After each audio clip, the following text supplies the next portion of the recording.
it's an industry where short-term gains are rewarded by customer support. There's a tendency to favor the short-term studies because they look better on paper. Welcome to Skin as It Should Be, the podcast that takes an unfiltered look at skincare and the science behind it, with master chemist Trevor and creative professional Jeff Payton. Today we are talking about why you really can discover the secret to better aging skin. Hey Trevor, welcome back. You're looking young today. No, I'm just kidding. Today we're going to talk about anti-aging, and it's one of the skincare market's fastest growing segments and biggest segments. And for me, one of the ones filled with the most spurious claims and a lot of BS. And that's my view. What's your take? Yeah, of course there's a lot of BS. I mean, how do you do that? How do you do a long-term study on aging? Most scientists, a one-year study is a big deal. 5-year studies, it's quite tough. 10-year studies starting to mean that your career's like progressed in a different direction by the time the study ends. And I think in the aging space as well, you're looking at studies that, if it were a 10-year study, if you did have a 10-year view on aging, you'd be pretty pissed off if you found out after 10 years that you were in the placebo group, right? It's a tough thing to study, actually. That said, there are fantastic aging studies, that use existing data, but I'm talking about testing interventions for real long-term efficacy. You look at the studies that are generally done, they're like 1 month, 3 months. That's quite short. Yeah. So, but you've got to take that from where it comes, right? There are plenty of interventions, for example, for cognitive function, that have a brilliant short-term effect and a poor long-term outcome. Do a line of cocaine, you and I'd probably talk really well. Come up with some crack. Think we'd be talking well, yeah. Come up with some cracker. You mustn't use the word crack and cocaine together. But there's a downside, and the hangover is going to hit sometime. So, I think it's an industry where short-term gains are rewarded by customer support. So are most studies done in the short term? So most studies will be done over, like you say, 1 to 3 months, and they'll look at a result over that short term and say, oh, this product does X. Yeah, even our studies, we're in the medical aesthetics professional skincare space. So in a lot of countries, we sell to doctors exclusively, which means we have to back our products by clinical studies. And those studies are done in Germany. But they're 1 month or 3 months. We've done 1 6-month study, but funding a study that goes for longer is quite rough. It gets expensive. And the other thing is that you see an improved result very quickly with a 1 month study. And then, at 2 months, you see again an improvement, but the improvement between 1 and 2 months is now reduced, and the improvement between 2 and 3 months is reduced. Because you're coming off a higher baseline, and there's only so far you can go. So there's a tendency to favor the short-term studies because they look better on paper. So it's not always just someone taking the easy route out. It's just a difficult thing to study. So the whole industry is in the same. But there are a lot of spurious claims, which I'm sure we'll talk about as we get on further, because it's a bugbear of mine. And like I said, sometimes I've been responsible for some of those. So this is my chance to make right. But on that point, we're also seeing a lot of younger people being interested in anti-aging, which I don't know if it's a fairly new thing or we're just picking it up. But there are a lot of young people interested in anti-aging and the aging category. What's driving that trend in your opinion? Yeah, it's hard not to blame social media there, but what you're having is a lot of very young, say 18-year-olds coming in and going, hey, I want eyebrows like this Instagram picture. sometimes that can be done with temporary intervention. Other times, what they're asking for is permanent shifts in the musculature or the actual substructure below skin. So plastic surgery, which I mean, that's kind of concerning. Maybe what I need to do is just, I mean, if someone's going to do that, it's going to be bad for them in the long term. It doesn't necessarily mean I feel terribly sorry for them. I've noticed our podcasts are getting more honest as we go on. Yeah, look, I mean, obviously, if it was one of my kids, I'd have something to say. But yeah, I guess, I mean, there are a lot of practitioners that facilitate that as well. Look, you've got some ethical ones that'll intervene and go, hey, listen, I actually don't think you're ready for this. And they'll steer them more toward neuromodulators, so the toxins, Botox and others. And then the fillers as well, because there's quite a lot you can do with fillers. But I guess at the root of it all is I want to look like this. And there's a social media pic. And, those social media pics, geez, they've been filtered and jazzed and manipulated and taken from very specific angles. And these people are bloody good at posing. I mean, I don't look in the mirror very often, so I'm not great at posing, but these guys can turn on a face like super well. You would have seen it in models. You'll look at a model off shoot, and she's pretty, but not drop dead gorgeous. But then put them in front of a camera, and they just turn it on. Yeah. And that is micro control of musculature below the surface of skin that realigns any asymmetry in the face. So these people are exceptional at posing, and people will often look at a picture of themselves where they weren't posing, and they think they look awful, and then they'll go to a doctor and go, I need filler, I need to shift this. Which honestly, that's going to have long-term impact. And I wish, I know it's not easy when you're young. You always want to look better, or want to look like someone else. But I wish I was young again. I'd just enjoy it. You find a scientific way of saying people just want to look hot. Yeah. And that's driving a lot. But that it is a growing trend, and it's kind of interesting how many people are taking interventions younger. But I guess it's such a hot topic because aging reminds us of our own mortality, right? There's nothing worse than looking in the mirror and realizing that, there's an end line. So that's a bit heavy, but I guess that extreme need to turn back the clock is driving everyone. The big question is, can you actually turn back the clock? Well, in Catch-22, there's this scene with the lead character Esse in an airplane, and they're being shot at, and one of the guys screams, "Oh, we're all going to die!" and he's kind of mildly amused that someone would state the obvious in such a panicked tone. But there are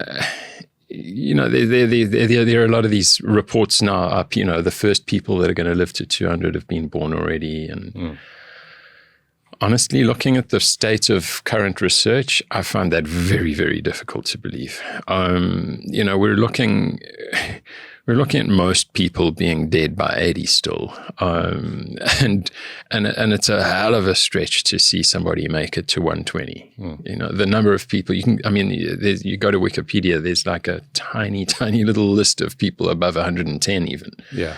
So, any underlying evidence that people are going to be living much, much longer, I'm not seeing anything. I mean, there are telomere interventions, there's senolytics, and a whole lot of pretty good tech, which may or may not work. But it seems that all of them have a payoff somewhere. You're going to intervene. you're going to intervene here and make sure that aging isn't progressing, but you open up the door for cancer, for example. And it's always these payoffs. The other thing is the difference between being alive and being alive and healthy. To get in a very roundabout way back to the question, like turning back the clock is possible, but it's probably going to have other consequences. What is possible definitely is to slow the tick of the clock. The clock can't stop ticking, but you can definitely slow that tick. But it takes a bit of willpower most of the time, yeah. So bottom line is, if you intervene in a bad way, you can momentarily turn back that clock, but it's better to manage it in a healthy way. Definitely. Yeah. Okay. So just thinking about that, though, skin is very complex, as you've pointed out in several of the podcasts, and the microbiome is a very complex thing.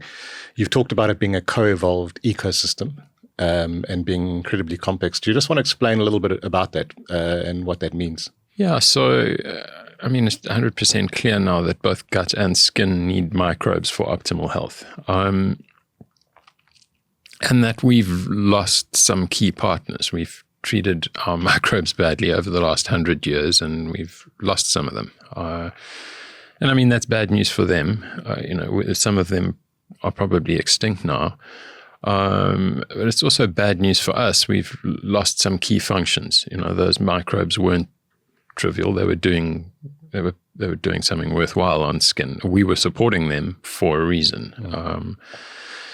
And I guess those gaps have opened us up to pathogens, those gaps in the network. I guess it's like a clearing in the forest. There's there's a hole there. Something's going to grow. It's probably going to be a weed.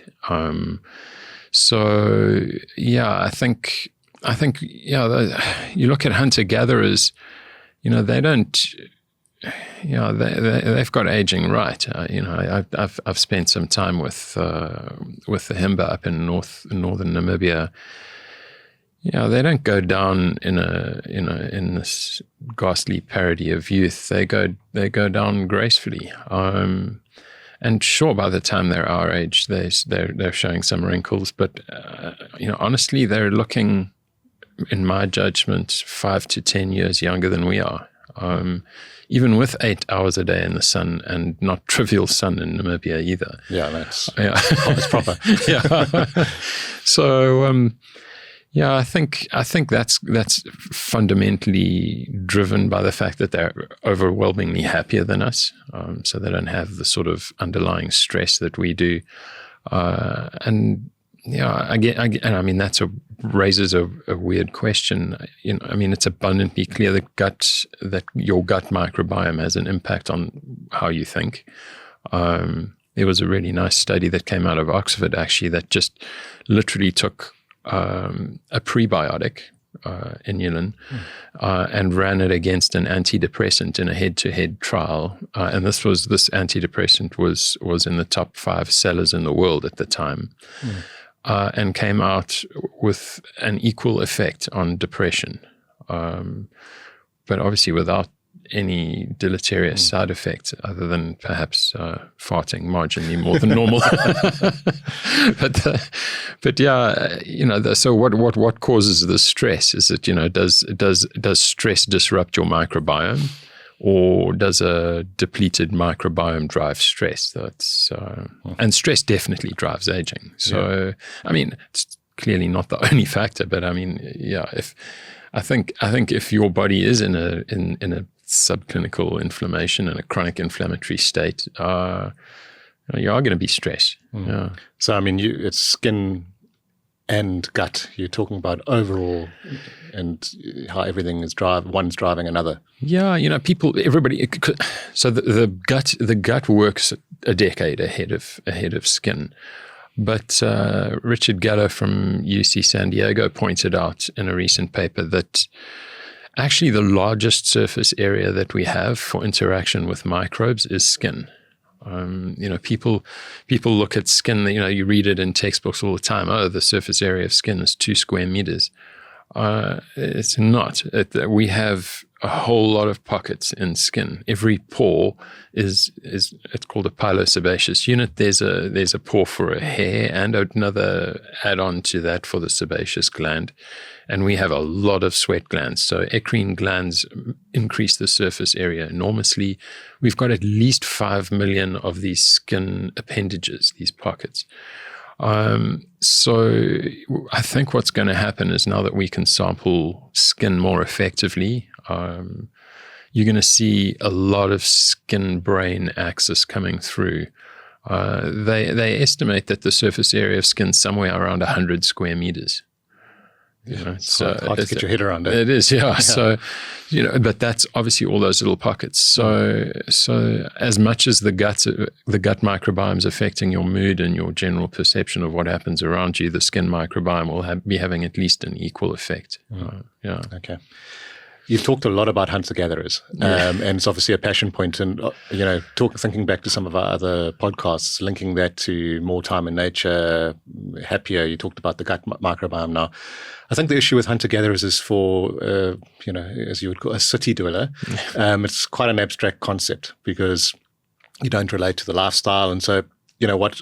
If you had to relate this back and say for anyone urban, we would practical takeaways from using the hunter-gatherer analogy, what would you leave people with and give people advice in terms of what they could do in their lifestyle? So the reason I keep bringing the hunter-gatherers up is that it's abundantly clear that our genetics have evolved for that lifestyle. And you might say, hey, we've been farming for 10,000 years now, and that's true, but 10,000 years in an evolutionary time span is a farcically low amount of time. And it's given certainly our epigenetics time to evolve to that lifestyle.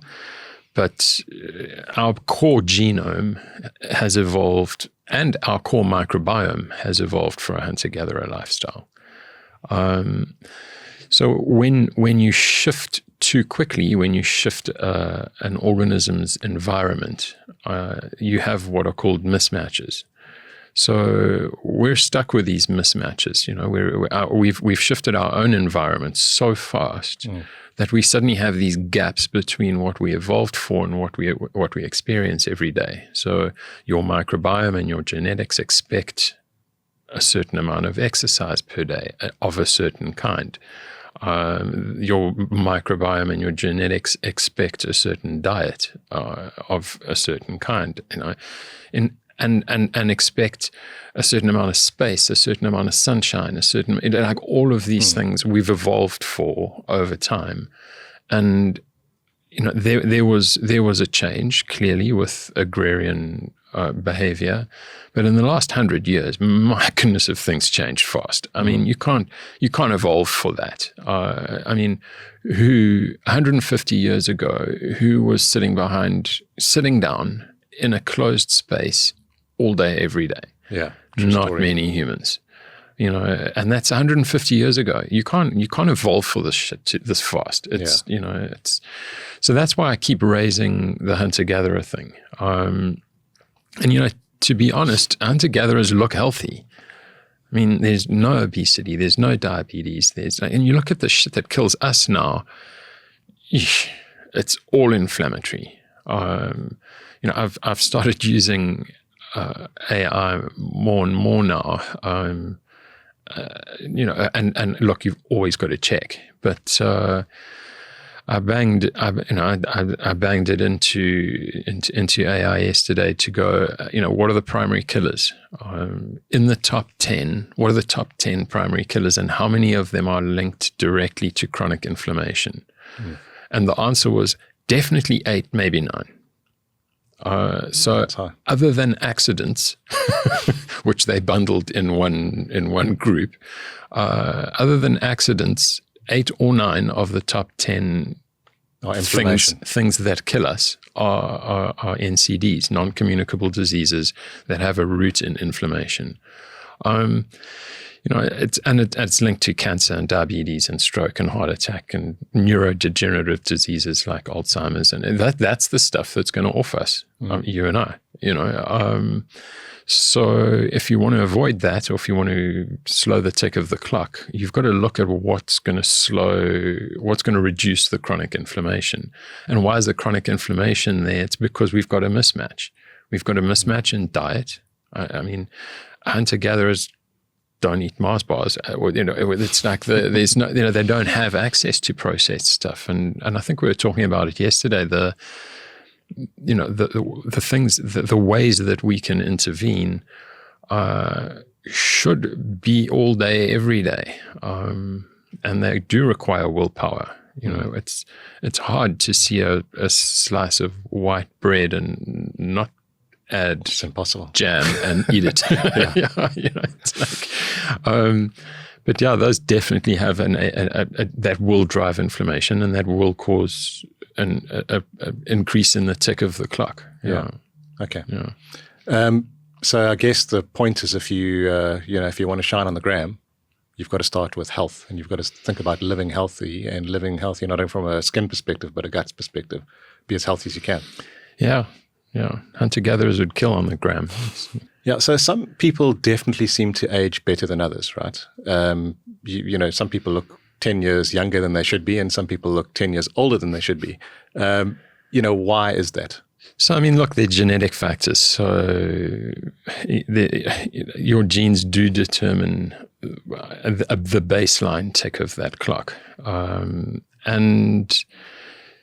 this is anecdotal. I don't know if there's a scientific study to back this up, but you'll remember at school that there were some guys that were fully mature by, grade 6 or 7, or they were, and then there were other guys that were, that were way later. The guy, they only started getting facial hair at 25. So yeah, I think that there's a baseline, an underlying baseline there, and the slower developers, in my experience, tend to age better. There's also a fundamental difference between men and women on this one. Men have a fairly linear aging route. We age, we decline in a linear sort of fashion, whereas women, when they hit menopause, fall off a cliff a bit. The underlying bone structure starts being impacted on there. So so the rate of aging for women post-menopause is much faster. But again, it's around lifestyle. If you're optimizing your underlying health, it's going to show in your skin. And it's not rocket science. I mean, it's just mimicking the conditions for which we evolved. It's like we all know what food's good for us. It's whole food that was grown in a sensible way. And it's just eating it. That's that's the real problem. Yeah, getting it down, keeping it down. I think it would be a lot easier if there weren't McDonald's around. If Whole Foods tasted like a candy bar. But I mean, So I mean, there's you could get into the underlying chemistry and of the way collagen and elastin glycate when you eat sugar or any. And the weird thing is that it doesn't really matter. People think, I'll have a slice of bread instead of the candy bar. They're exactly the same thing. Unfortunately, it's the starch in potatoes or bread converts to sugar so quickly in your gut that it's it may as well be the same thing. And then you overload your insulin capacity, and it's not long before there's free fructose or glucose cruising around and attaching to collagen, elastin, DNA. So, and that drives the baseline rate of aging quite sharply. Quick fix would be better though. But anyway. But in terms of genetics and healthy lifestyle, is there any evidence or science, or at least an opinion from you on what drives it more? Even though it's a simple question. Yeah. I think there's not a lot you can do about your genetics. There's a lot you can do about your lifestyle. It's a little bit like the nature-nurture debate. I would say lifestyle is like 60 to 70%. So yeah, it's worth intervening. That's a high percentage chance to change something if you just change the lifestyle factors. Yeah. Okay. It's pretty clear that aging and health are very closely related, probably more closely related than most people would like or thought. How do we make sure within those factors, how do we help skin age better, both from the lifestyle and the product point of view in your view? Yeah, again, I think it depends heavily on the client's outlook. What's your time frame? What are you looking at? You're looking at next month. Well, then a deep peel, maybe some neuromodulators, fillers. Next month could look pretty good for you. If you're looking a decade out, then things get a little more complex and require a little more willpower, I guess. It's harder to measure as well, so you're going to have to rely on a baseline philosophy of how you deal with mismatches. And I guess at that point, when you're looking a decade out, you really have to just be looking at optimizing skin health and underlying health. Yeah. Can you do both? Because you talk about a peel, and then obviously when you talk about peels, you look better in the short term, and then you're kind of indicating there's an aging effect. So if you can't really have the short term and the long term together, right? Do you have to pick a pony? A little bit. When you intervene, like peels, for example, if you're doing a monthly deep peel, that's you're literally decreasing the thickness of your skin by a substantial amount with a chemical peel.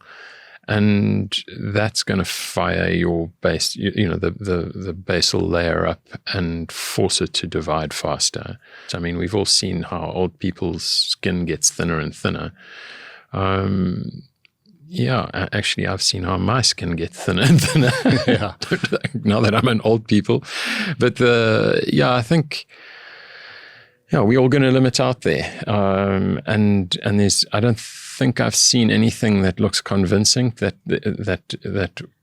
will offer a solution to that. So if you're going to be peeling deep and you're going to be doing it often, it's going to have a long-term impact. It means when you get to 60, you're going to have skin that looks 80. But you're not going to see it next year, and you're not going to see it the year after.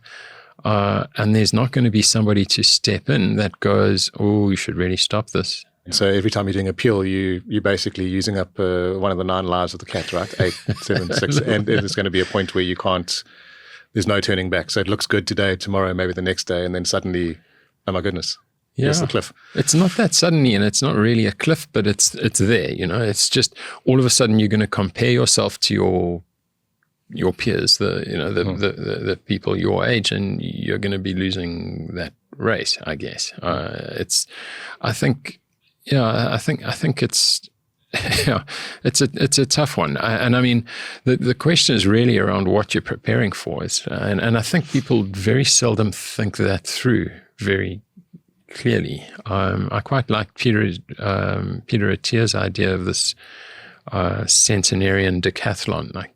He's set himself this 10 things that he wants to still be able to do when he's 100. He wants to be able to pick up a great-grandchild or a great-great-grandchild.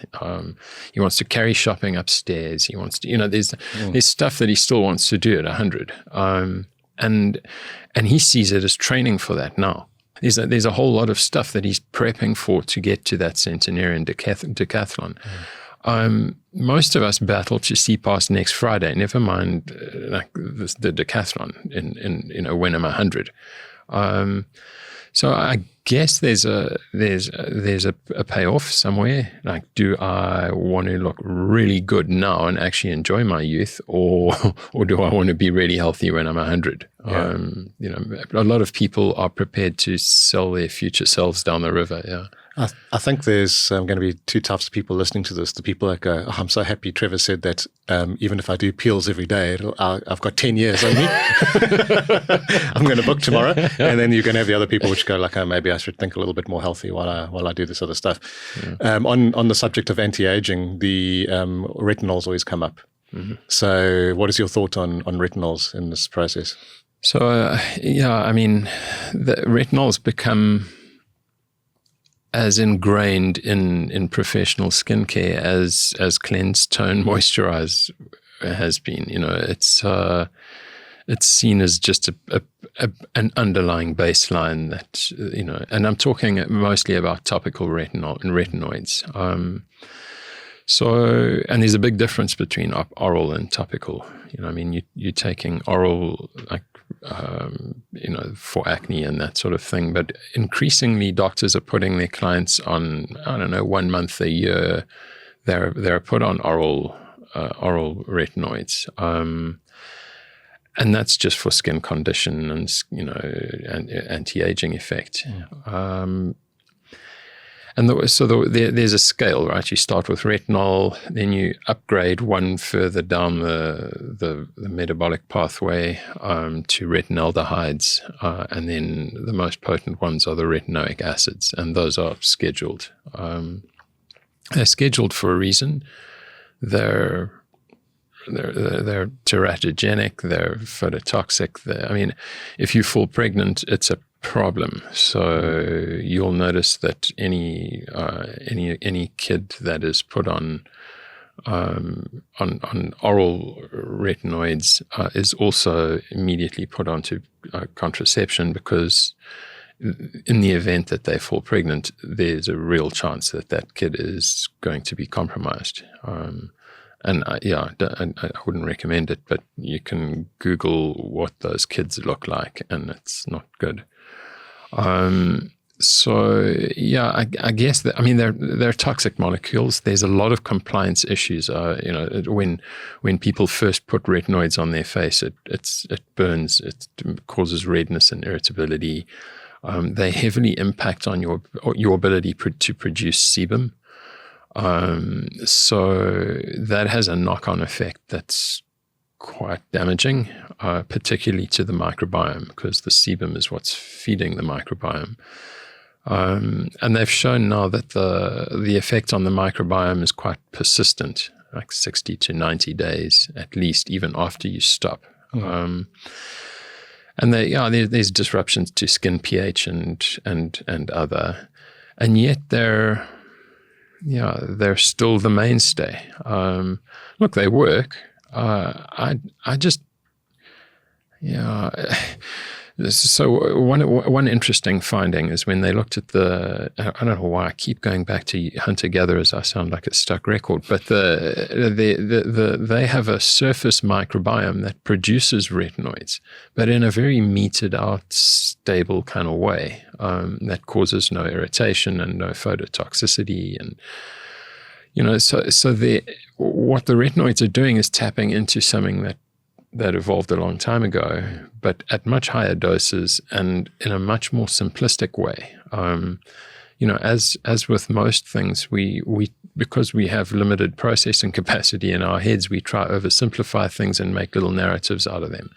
And we've done that with vitamin A. I think it's, we've gone, we're short of vitamin A in our skin. What we need to do is add it. And then we add one version of it at high dosage. And then we're surprised when things don't pan out in the long term the way we were hoping. Look, you can see I have an opinion on this, but I just think, we've gone head to head with retinol topically with live probiotics, and our efficacy is about the same. And then if people really are interested in the effects of retinol itself, Bakuchiol seems to offer a better, safer alternative. So we've favored using that. I mean, if you go onto the environmental working group and put retinoic acid in, their scale, something that's safe gets a 1, and something that's very unsafe, like strychnine, gets a 10. Retinoic acid's 9. Sure. So, yeah, you might have great looking skin, but you walk around depressed, or there are going to be payoffs in the long term, and there are probably going to be payoffs in skin when you stop. So the question is whether you want your skin permanently dependent on this intervention. Yeah. And Bakuchiol, you're talking, what is that? How does it work? So it originally came from a plant extract. It's when you look at the genes that Bakuchiol has an effect on, the epigenetic effect, it maps almost perfectly to retinol. So it's down-regulating some genes, and those genes are relating to the breakdown of collagen, for example, and it's up-regulating others.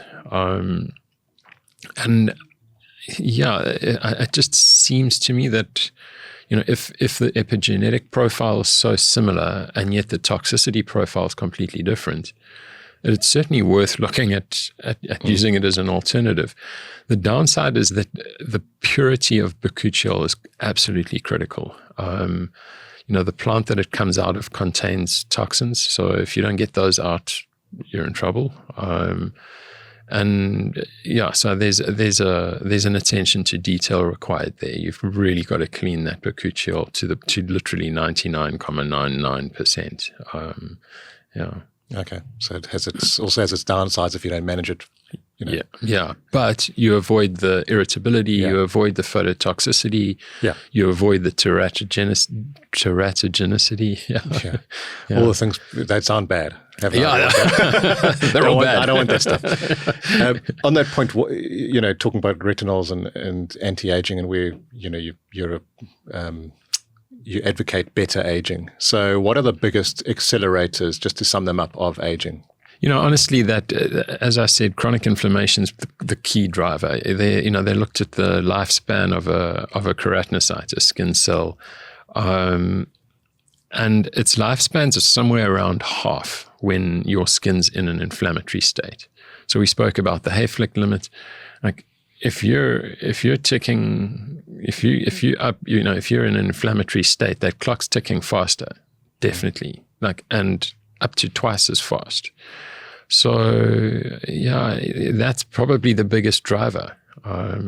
Get your chronic inflammation down. And what am I going to do about that? Pop anti-inflammatories? You can't really. That's not functional.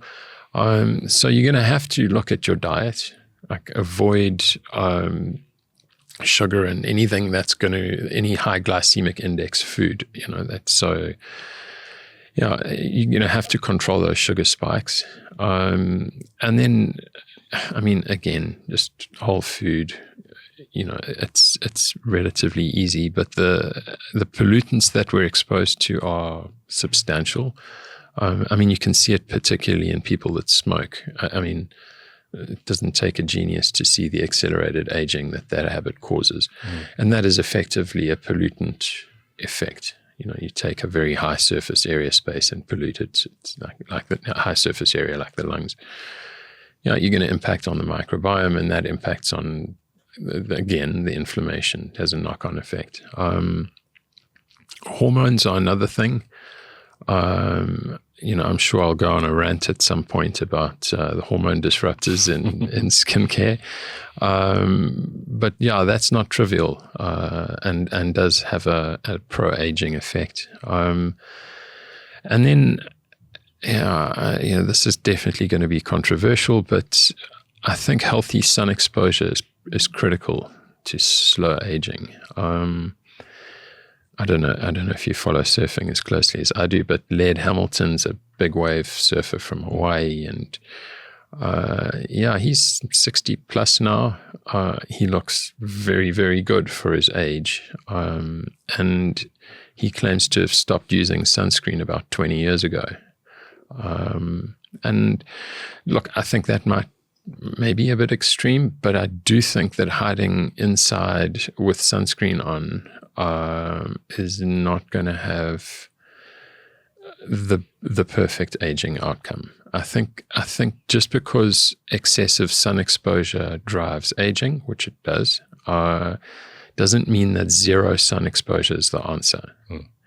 It's not, that doesn't follow logically to me. I think somewhere there's an optimum level of sun exposure, and it's probably around 20 minutes a day, but that's not as easy as you'd think. I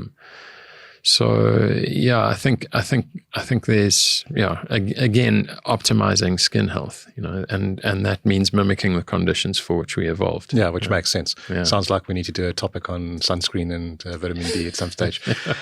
And now for most people, a lot of the science you're talking about and the effects, they won't really know that what they'll see is what they see in the mirror. So what are people that are aging either prematurely, or what are they first going to see? What are the things they'll look for? Yeah, I mean, you're going to see uneven skin tone, and you're going to see loss of shine, and as sebum production decreases, you're going to see some dryness. You'll see wrinkles. Obviously, the usual one that the one that I certainly noticed is the sag. that first slip in firmness. And those are, we can help with skincare. There are some elements that you can't really do a lot about with skincare. So those are the structural changes. So if you look at a picture of yourself 10 years ago, you'll see just the turgidity of skin, and a lot of that is actually underlying fat pads. So we all lose the underlying fat in our faces, that's the sort of that, and that's going to create that slightly drawn look. And then you're going to start seeing all the sagging right there, because now gravity, now that underlying fat's not there, the skin can start drawing down, and then you start seeing the tiny tendons that are holding that musculature there. There's also, so that's the fat pad degradation. And then there's just the bone shape changes and the loss of bone. And again, you're not fixing that stuff with skincare. And you see it both in men and women, but it's kind of accelerated in women post-menopause, that underlying bone shift. Yeah. Sure. So there's stuff you can do and there's stuff you can't do, and you actually just have to have peace with it and be as healthy as you can, right? And try and do as little intervention as you can that's unhealthy intervention. So we've talked about Bakuchiol and retinols. What are the things you do to make sure your interventions are effective? Yeah, I think we always look at what's measurable. So you can measure wrinkle depth, and then over the course of a month or 2 or 3, you can see whether your product's working or not. Does wrinkle depth decrease? And that's easily measured now with laser. There are, measurements of skin elasticity. Obviously, you want skin to be as elastic as possible. Again, that's repeatedly measured. And the same's true for skin firmness. There are tests that measure that really effectively, and skin hydration. Although skin hydration can be a little more erratic. But yeah, I guess if you're not measuring those, then you certainly can't make claims around any of those outcomes. I guess the things that are a little more difficult to measure, are the longer term ones, like bone and fat pad. Those, and I mean, you can manipulate those. There are bone grafts and fat grafts that can help. But yeah, those are quite invasive. Not really the skincare side. Yeah. So the longer term generally is around overall microbiome balance and making sure that you have rebalanced the microbiome. In the short term, you kind of measure the tangible impacts that happen almost immediately or in 30 to 60 days. Yeah. Okay, so if you had to give people a couple of quick takeaways from this podcast to slow down the clock and age more gracefully, what would they be? It's tackling the underlying inflammation, slow that clock down, and that means getting your microbiome in order. So I guess live probiotics, prebiotics, postbiotics, those are all options. Rebuild that barrier function, mimic sebum as best possible. So that probably means ingredients like sapienic acid, but can also be these other eclectic oils like Ximenia, for example. You do have to protect the underlying DNA, and that does mean some level of antioxidant addition. We favor things like myothamnus, but there are plenty around. And I guess another key takeaway is just avoiding the pollutants, the synthetics. Skincare is certainly not perfect in that realm. So you do want to head toward products that are clean. Yeah. So in regard to how long someone has to wait if they do all the things you've been talking about, how long does someone have to wait before they will start to see a difference if they are taking a more long-term view? I think that's going to be quite key for a lot of people listening. Yeah. I mean, you should look for results in around 30 days, but realistically, 60 is probably where you're going to start seeing a difference. It's hard if you're looking at yourself in the mirror every day to see these tiny incremental changes. So, that's where the value of a therapist or I'm talking a skincare therapist, not a psychologist, but that's where the value of a professional comes in, is that they get to see these snapshots of you once a month or once every 2 months or whenever you go. And it's a really valuable service in its own right, just to have somebody external look at your skin and go, hey, this is working. You should carry on doing that. So yeah. And for anyone that's still looking for a quick fix after listening to this, what are your pieces of advice for them? I reckon go for it. Yeah, there's. I mean, I think you've got to have this baseline drive to improving skin health and improving things. But if you've got a wedding or or if you're just planning a big night out on Friday, it doesn't mean like all of these things.